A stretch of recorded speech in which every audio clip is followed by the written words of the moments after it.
Hello, chemistry students. Here are the corrections for page 224, questions 22 through 24. 22 asks you to balance each equation, identify each as to type. So let's do the type identification first. Okay. So now So in this first one, we have two reactants, and they're both compounds. And the only kind of reaction where we have two reactants that are both compounds is a double replacement. In our second one, we have two reactants, an element and a compound. So this is a single replacement reaction.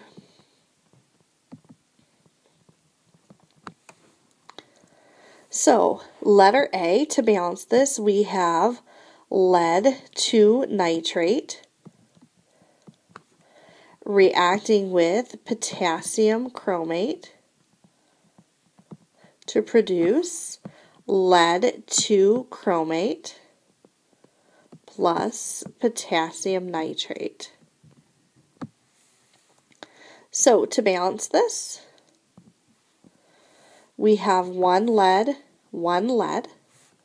2 nitrates, 1 nitrate, so we need a coefficient of 2 in front of potassium nitrate, 2 potassiums, 2 potassium, 1 chromate, so this is now properly balanced. For letter B, we have chlorine reacting with potassium iodide to produce potassium chloride and iodine. To balance this, we have 2 chlorines and 1 chlorine, so we need a coefficient of 2 in front of potassium chloride. We have 1 potassium and 2 potassium, so we need a coefficient of 2 in front of potassium iodide. We have 2 iodines and 2 iodines, so this is now properly balanced. For C, identifying these first as to type, we have a hydrocarbon reacting with oxygen. So we have 2 reactants, but a hydrocarbon and oxygen. So this is a combustion reaction.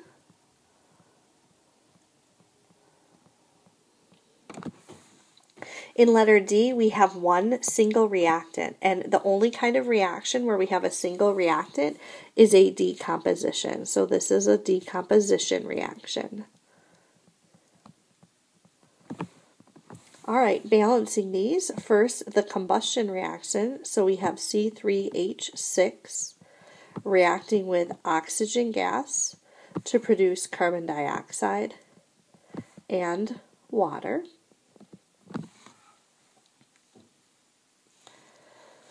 So in terms of balancing this, we have 3 carbon, 1 carbon, so we need a coefficient of 3 in front of carbon dioxide. 6 hydrogens, 2 hydrogens, so we need a coefficient of 3 in front of water.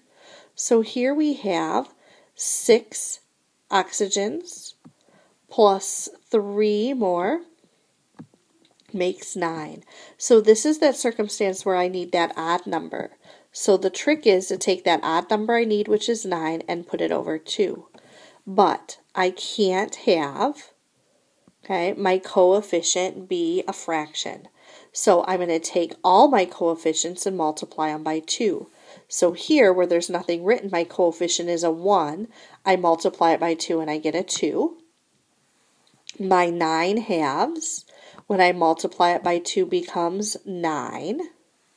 My 3, when I multiply it by 2, becomes 6. And my 3, when I multiply it by 2, becomes 6. So I'm just going to kind of rewrite this so we can check it. So I have 2C3H6 plus 9O2 yields 6CO2 plus 6H2O. So again, we're going to kind of check this here. Okay. So 2 times 3 is 6 carbons, 6 carbons. 2 times 6 is 12 hydrogens. 6 times 2 is 12 hydrogens. I have 9 times 2, which is 18 oxygen. 6 times 2 is 12 oxygen here, plus 6 more gives me 18, so this is now properly balanced. My second equation, my decomposition reaction, I have aluminum hydroxide decomposing into aluminum oxide and water. So to balance this one, I have 1 aluminum and 2 aluminum, so I need a coefficient of 2 in front of aluminum hydroxide. I have 3 times 2, which is 6 oxygens, and I have 3 oxygens plus 1 here. We're going to kind of leave oxygen till the end, so let's look at hydrogen first, right? 3 times 2 is 6 hydrogens. So to get 6 hydrogens here, I need a coefficient of 3. So now I have 3 oxygens here, plus 3 more makes 6, so I have 6 oxygens as well. So this is now properly balanced.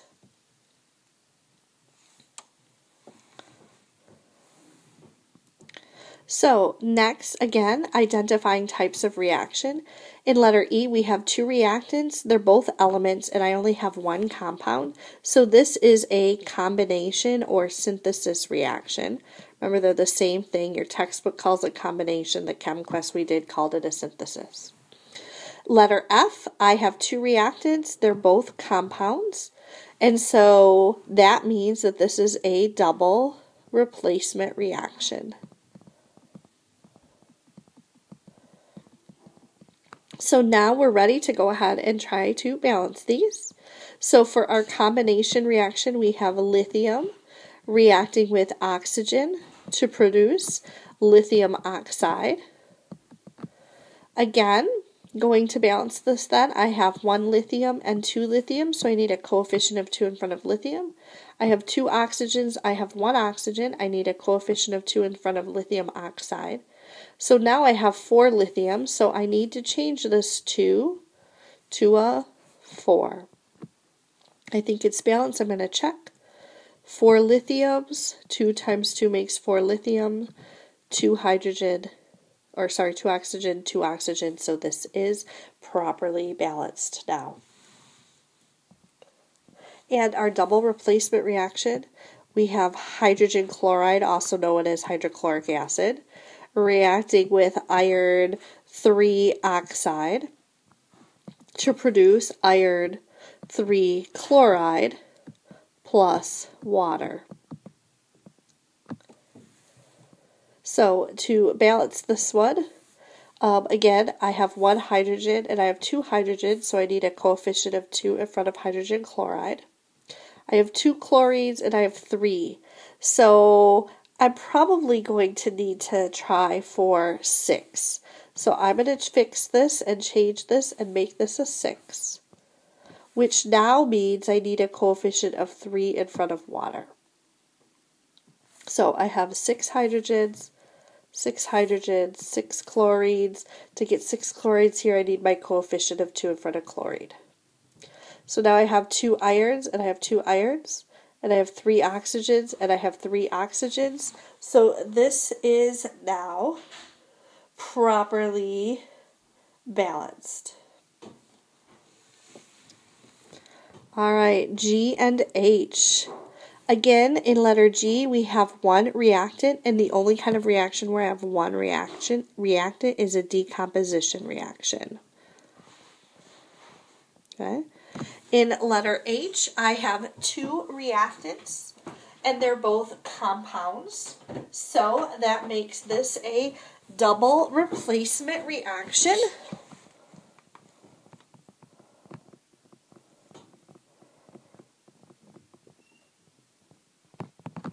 So now going to balancing these. In our decomposition reaction, we have magnesium carbonate decomposing into magnesium oxide and carbon dioxide. So now to balance this, 1 magnesium, 1 magnesium, 1 carbon, 1 carbon, 3 oxygens. We have 2 oxygens here, plus 1 more makes 3.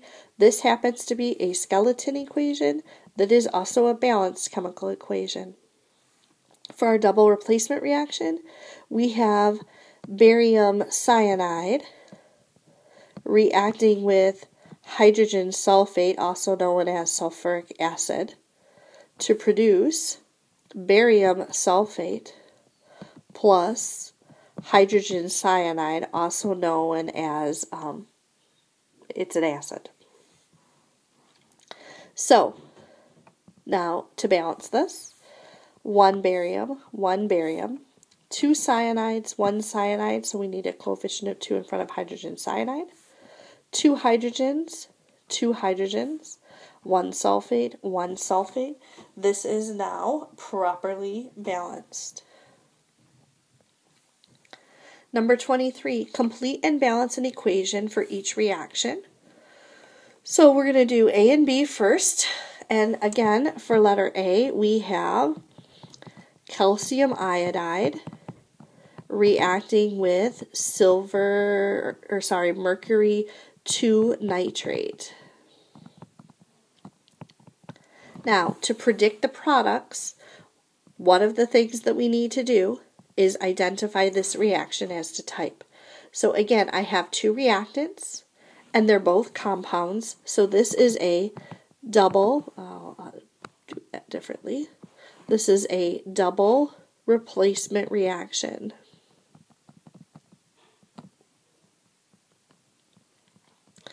So what that means is we're going to have a swapping of partners, and the positive ions exchange places. So calcium is positively charged and mercury are positively charged, and they're going to swap.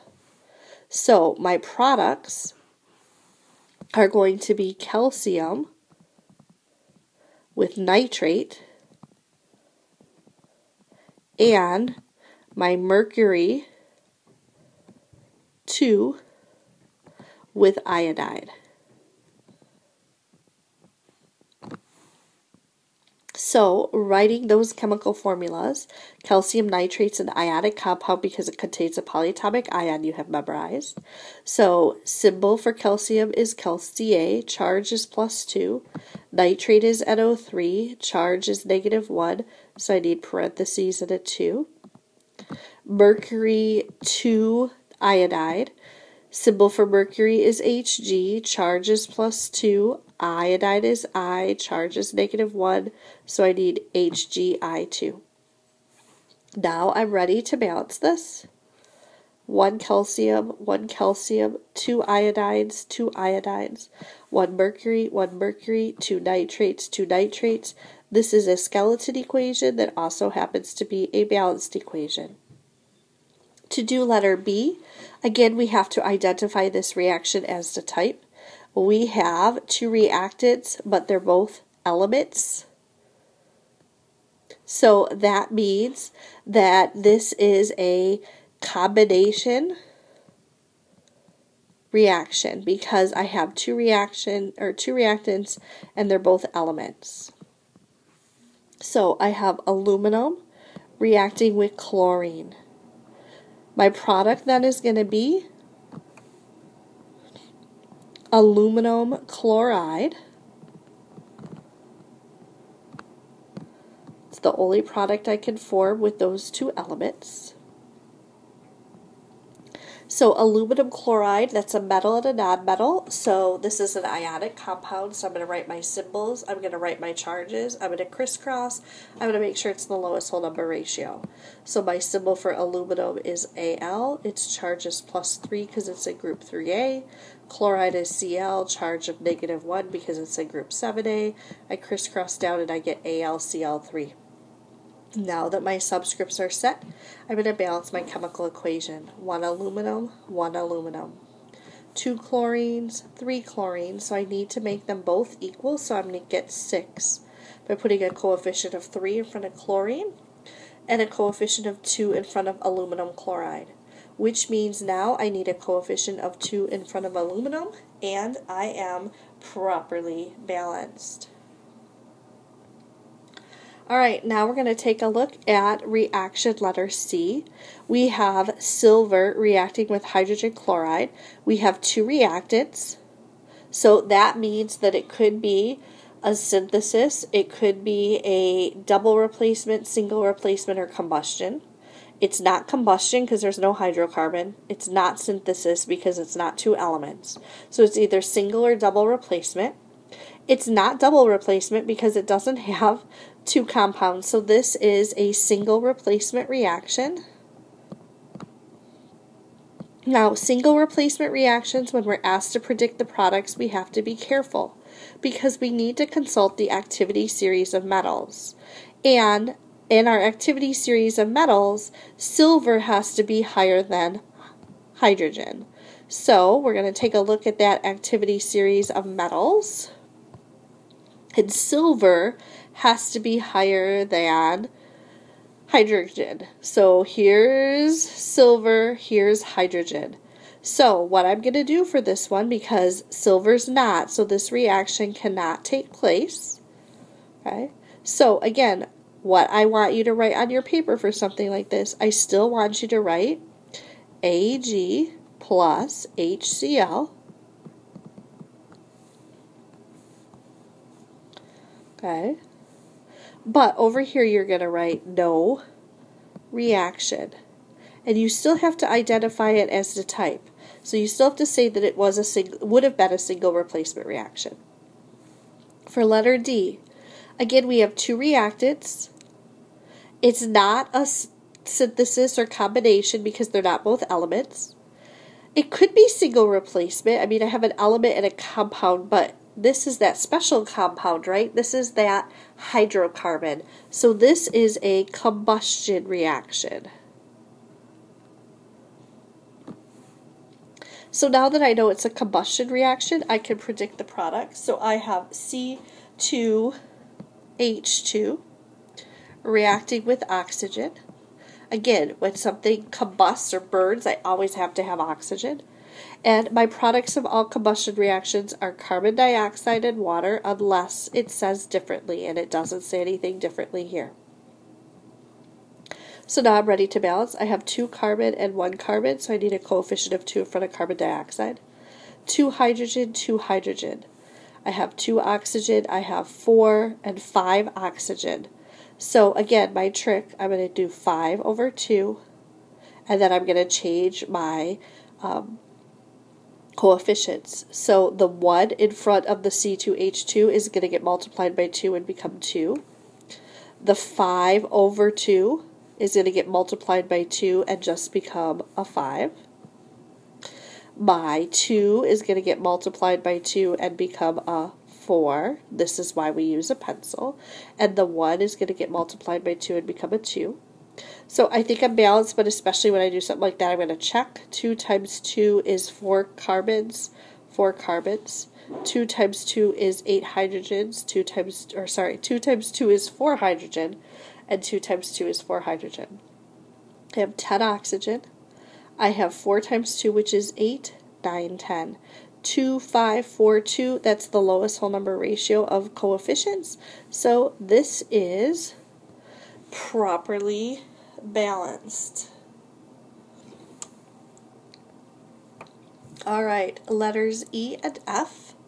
Again, I'm going to identify them as to type first. In letter E, I have a single reactant, and so this has to be a decomposition reaction. And in letter F, well, we'll do letter E first. So, again, I have magnesium chloride.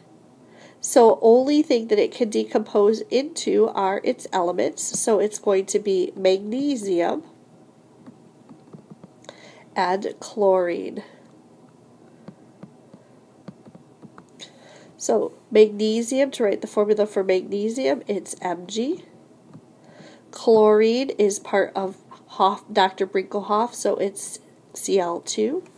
Balancing this, I have 1 magnesium, 2 chlorines, 2 chlorines. This happens to be a skeleton equation that is also a balanced chemical equation. Letter F, again I have a single reactant, so this is also a decomposition reaction. So it's going to decompose into its elements. which are hydrogen, which is H2 because it's part of Hofbrinkel, or Brinkelhoff, and oxygen because it's part of Brinkelhoff. And then that's a skeleton equation that is also a balanced equation. Now, your textbook wants you to recognize that peroxide actually decomposes into water and oxygen. I would never count it wrong if you just did hydrogen and oxygen, okay? But that's okay. So, to balance this, in terms of this, we have 2 hydrogens, 1 hydrogen, we need a coefficient of 2. So we have 2 plus 2 makes 4. So now I need a coefficient of 2 here, which means, sorry, let's start that over again. Alright, 2 hydrogens, 2 hydrogens, 2 oxygens, 2, 3 oxygens. So somehow I'm going to have to make this one even. So I'm going to try a 2. 2 times 2, now I need a 2 here. So now I have 2 times 2, which is 4 hydrogens, 2 times 2, which is 4 hydrogens, 2 times 2 is 4 oxygens, 2 here plus 2 more here makes 4 oxygens. Again, that kind of one won't be on a test or quiz, and if it is, I'll accept hydrogen and oxygen as the products. Question number 24. What 3 types of products drive double replacement reactions? So what that means is what has to happen so that you know a double replacement reaction has taken place. And remember, we talked about 3 things. Okay, we can produce a solid. Remember, that has a special name of being called a precipitate. Okay, so I can have a solid produced. Secondly, I can produce a gas. And remember, we're going to see that because there'll be bubbles. Or I can produce a molecular compound. And oftentimes that's going to be water.